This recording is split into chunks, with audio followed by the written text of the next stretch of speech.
नमस्ते, म विकास कुमार गुप्ता।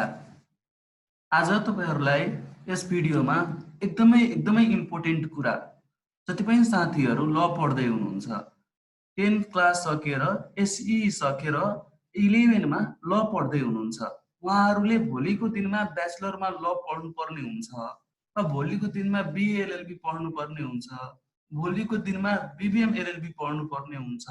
यस अर्थमा भोलिको दिनको तयारी आजबाट कसरी गर्ने, आजको दिनमा 11 क्लासमै ल पढ्दै गर्दा के गर्दा भोलि एक्जाम दिने बेलामा, भोलि इन्ट्रान्स दिने बेलामा सजिलो हुन्छ त भन्ने कुरा यो भिडियोमा मैले बोल्ने छु।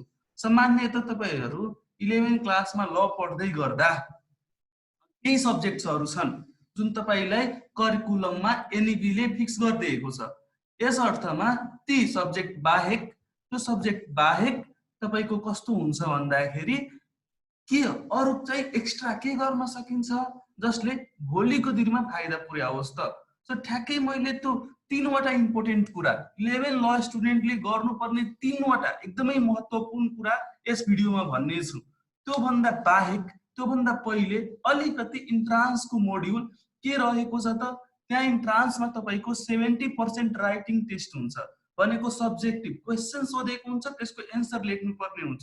30 नम्बरको अब्जेक्टिभ भनेको मल्टिपल चोइस क्वेशन्सहरु हुन्छन् जुन चाहिँ तपाईले एड्रेस गर्नुपर्ने हुन्छ। सो यस अर्थमा यसकै पेरिफेरीमा रहेर कोर्स कन्टेन्टका कुराहरुलाई कसरी रिलेट गर्ने त, वा भनौं B.A.LL.B इन्ट्रान्स सम्बन्धी यसका मोडल क्वेशन्स अरु भनौं यसका के कुरा सोध्छन् ती बारेमा जान्न मन लागेको छ भने तपाईले हाम्रो यहाँ भन्दा पहिलेको भिडियोहरु हेर्नु होला। यो भिडियोमा मैले क्लियरली एकदमै स्पष्ट रूपमा तपाई 11 मा ल पढ्दै हुनुहुन्छ भने तपाईले के गर्दा राम्रो हुन्छ, भोलिको दिनमा फाइदाजनक हुन्छ त्यो भन्ने छु।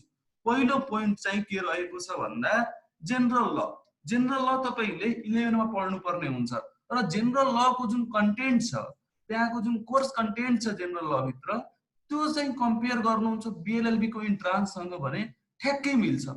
B.A.LL.B को इन्ट्रान्स को कोर्स कन्टेन्ट र जेनरल ल सब्जेक्टको कन्टेन्ट ठ्याक्कै मिल्ने हुँदा तपाई के गर्नुस् भन्दाखेरि अरु सब्जेक्ट पढ्नुस् नै, अरु सब्जेक्ट ध्यान दिएर पढ्नुस्, तर विशेष ध्यान भनेको जेनरल ल लाई दिनुस्।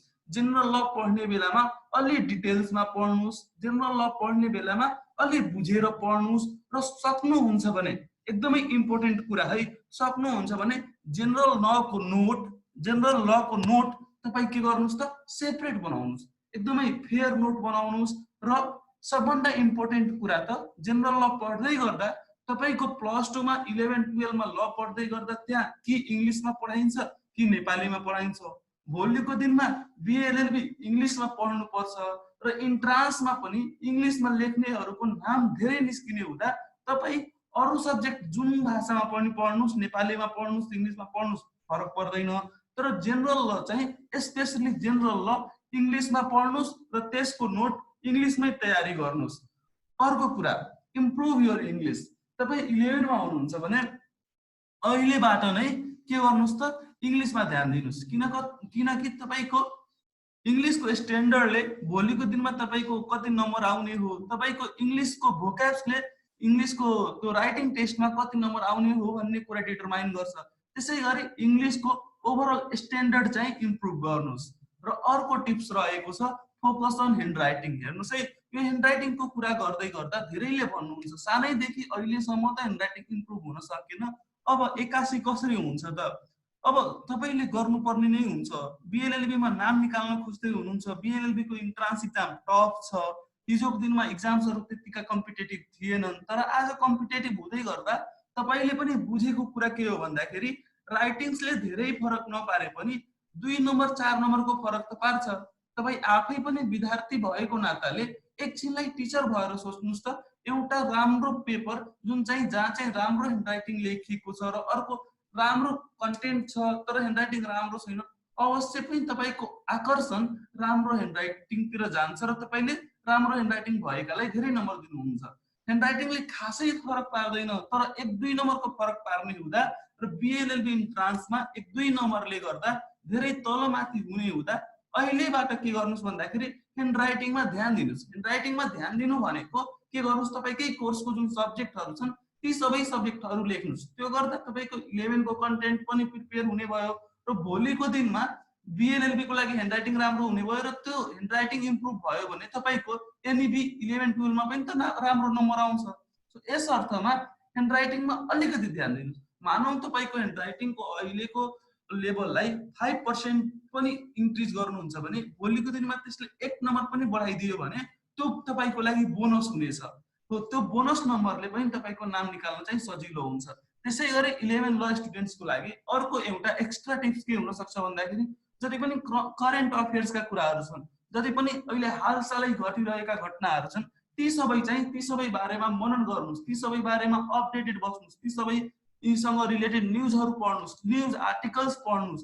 न्युजमा दुई टाइपको हुन्छ, एउटा के हुन्छ सामान्यतः कहाँ के भयो त्यो घटना हुन्छ, त्यो घटनासँग सम्बन्धित न्युज पढ्नु भन्दा पनि न्युज पेपरमा भएको ओपिनियन आर्टिकल हुन्छ जहाँ कुनै व्यक्तिले आफ्नो कुनै विषय वस्तुमा विचार राखेको हुन्छ।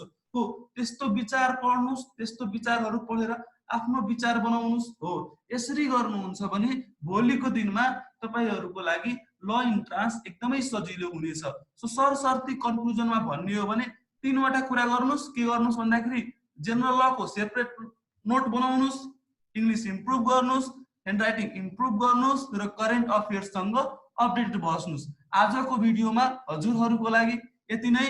हस्त धन्यवाद। बाँकी डिटेल हाम्रो भिडियोको डिस्क्रिप्सनमा तपाईले भेट्नुहुन्छ। हामीलाई कनेक्ट गर्नुस्, च्यानल सब्स्क्राइब गर्नुस्, लाइक्स गर्नुस्, कमेन्ट गर्नुस्।